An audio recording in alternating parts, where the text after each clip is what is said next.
అందరూ బాగుండాలని దేవుడిని మనస్ఫూర్తిగా అయితే కోరుకుంటున్నాం. మేము ఉండాలి, అందరూ బాగుండాలి.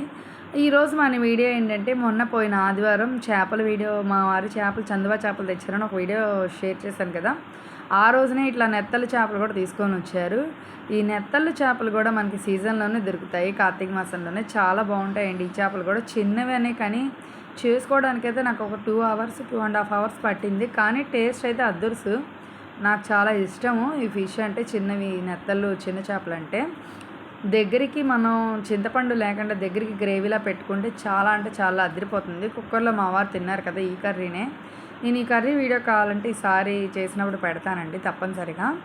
ఇంకేంటంటేనండి, ఆ చేపలు చేసే విధానం నేను చూపిస్తున్నాను చూడండి. మా పిల్లలు అలా చేస్తే కనుక అసలు ముళ్ళులై ఉండవు, చక్కగా తినేస్తారు. ఫస్ట్ అయితే నేను తలకాయ తీసుకున్నాను. తర్వాత కొంచెం పులుసు అయితే లైట్గా ఉంటుంది, ఎక్కువైతే ఏమి ఉండదు. ఈ సైడ్ పొట్ట భాగంలో సైడ్ కోసుకొని కత్తి పెడితే అయితే బాగా చేయగలుగుతాము. చూపిస్తున్నాను ఇన్ని చేపలు ఉన్నాయని. కేజీ అంట, అవి 100 రూపాయలు అంట కేజీలో.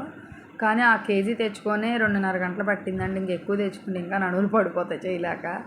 చేశాను, కాలు నడమైతే పట్టుకుపోయినట్టు అయిపోయింది కూర్చుంటే. కానీ తప్పదు, టేస్ట్ తినాలి అని అనుకుంటే నేను ఓపికగా కూర్చొని అయితే చేయగలుగుతాను. ఆ చేప తలకాయ తీసిన తర్వాత, తోక తీసిన తర్వాత, ఆ పొట్ట భాగం కూడా కొంచెం కట్ చేసేసిన తర్వాత, నేను మధ్యలోని ముళ్ళు ఉంటుంది కదా, అది కూడా తీసి చూపిస్తున్నాను ఈ వీడియోలో చూడండి. అసలు ఆ ముళ్ళు కూడా నేను 2 గోర్లతో ఇట్లా 2 వేలతో గుచ్చి ముళ్ళుని కింద వరకు తీసేస్తాను. అసలు అలా తీయడం వల్ల ఏంటంటే, పిల్లలు కూడా ఒక ముళ్ళు, చిన్న చేపలు ముళ్ళు అని తినమని అంటారేమో. అలా తీయడం వల్ల మనం కార్న్‌ఫ్లోర్ వేసుకొని ఫ్రై, కార్న్‌ఫ్లోర్, ఉప్పు, పసుపు, కారం అన్నీ వేసుకొని, అల్లం పేస్ట్, మసాలా పొడి చక్కగా అవన్నీ వేయకపోయినా కనీసం సాల్ట్, పసుపు, కారం వేసుకొని వేపుకున్నా బాగానే ఉంటాయి. మన టేస్ట్ తగ్గట్టు వేసుకోవడమే అవి. అవి వేసి అలా కానీ మనం ఫ్రై చేసుకున్నామంటే స్నాక్లా తినొచ్చు. పిల్లలు ఈవినింగ్ స్నాక్లాగా, అసలు ఫిష్ స్నాక్లా పెడితే లొట్టలు వేసుకొని తినేస్తారు పిల్లలైతే. చాలా టేస్ట్ బాగుంటుంది. నేను చూడండి ఆ కింద వేసాను, ఎంత బాగా చేస్తానో. నాకు అంతసేపు పట్టినా కానీ నేను నీట్గా చేసుకుంటాను, లేకపోతే తినలేము ఆ చేపలు. ఆ తలకాయలన్నీ అట్లాగా వచ్చినాయి అనమాట మొత్తం. ఆ మధ్యలోని ముళ్ళు అయితే నేను ఆ విధంగా అయితే తీసేస్తాను. మీకు చూపిస్తున్నాను చూడండి. మధ్యలో ముళ్ళుని నేను అట్లా లాగేస్తాను పట్టుకొని.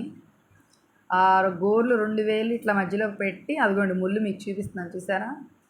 ఆ ముళ్ళుని అలా తీసేయవచ్చు. పొట్ట తీసిన తర్వాత మధ్యలో ముళ్ళు మనకు కనపడిద్ది, ఇలా చిన్న ముళ్ళు. అది తీసేసిన తర్వాత ఏముంది, ఇంకా చక్కగా చూడండి చేప తెల్లగా తొనలా ఎంత నీట్గా ఉందో. అసలు బాగుంది కదా. ముళ్ళు తీసేసిన తర్వాత ఆ విధంగా ఉంది చూపిస్తున్నా. చాలా ఈజీ చేసుకోవడం, కాకపోతే కొంచెం టైం అంటే పడుతుంది మనకి. ఆ టైం పట్టినా కానీ ఈ చేపల టేస్టే వేరు. తప్పనిసరిగా ఎవరైనా తెలియని వాళ్ళైతే, ఈ నెత్తల చేపల టేస్ట్ తెలియని వాళ్ళు తెచ్చుకొని ఈ విధంగా చేసుకొని అయితే తినండి. లేదంటే అక్కడనే చేయించుకునే అవకాశం ఉంటే చేయించుకోండి.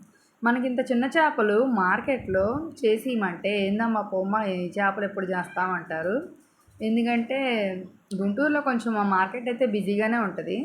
అందువల్ల మనం అక్కడ చేయించుకోవడం అయితే కష్టమే. ఇంటికి తీసుకొచ్చి ఈ విధంగా మనం నీట్గా చేసుకున్నామంటే అసలు మనకి తృప్తిగా ఉంటుంది. వాళ్ళు ఏం చేస్తారండి, వాళ్ళు చేసిన తర్వాత మళ్ళీ మనం డబల్ పని మళ్ళీ చేసుకోవాల్సిందే, తప్పదు. అదిగో చేసిన తర్వాత శుభ్రంగా తెల్లగా అసలు అబ్బా నిగనిగలాడిపోతూ ఉండే చేపలైతే. అదిరిపోతుంది. నాకు అలా చేసుకుంటే తృప్తిగా ఉండిద్ది వండుకోవడానికి కూడా. ఒక ముళ్ళు తీసేస్తున్నారు చూడండి. ఒక్క ముళ్ళని ఎక్కడ కనిపిస్తుందేమో. దగ్గరికి ఎగిరేసాను. కొన్ని ఒక గుప్పుడు 2 గుప్పులు ఫ్రై కూడా చేశాను. ఆ ఫ్రై చేశాక అన్నం తినముందు కొన్ని తిన్నారు పిల్లలు, ఇష్టంగా ఫ్రై ఇష్టపడతారు బాగా. తర్వాత నేను సాల్ట్, పసుపు, కారం అన్నీ కలిపేసి పెట్టాను. అంటే వాటికి బాగా పడుతుందని చెప్పి ఫ్రై చేసుకున్న, ఎగురు చేసుకున్న ఆ చేపలకి కాస్త ఉప్పు, పసుపు బాగా పట్టించామంటే టేస్ట్ బాగుంటుంది కదా, పడుతుంది అనేసి కలిపేసాం. ఒక చుక్క ఆయిల్ కూడా వేసుకుంటే ఇంకా బాగా పడుతుంది. ఈ విధంగా అయితే నేను తర్వాత వాటిని ఎగురుగా చేసుకుని ఫ్రైగా కూడా చేశాను. నాకైతే ఈ అమ్మ ఇష్టం అండి. చిన్న చేపలు అద్దిరిపోతాయి. మీరు కూడా ఎవరైనా తెలియని వారు ఉంటే టేస్ట్ చేయండి. తప్పనిసరిగా ఆ చేపలు తెచ్చుకొని వండుకోండి. నెత్తళ్ళు చేపలు అంటారు వీటిని. ఇప్పుడే మనకి కార్తీక మాసం ఈ 2-3 నెలల సీజన్లోనే వస్తాయి, తర్వాత రావు. అండ్ అది లైక్ చేయండి, షేర్ చేయండి.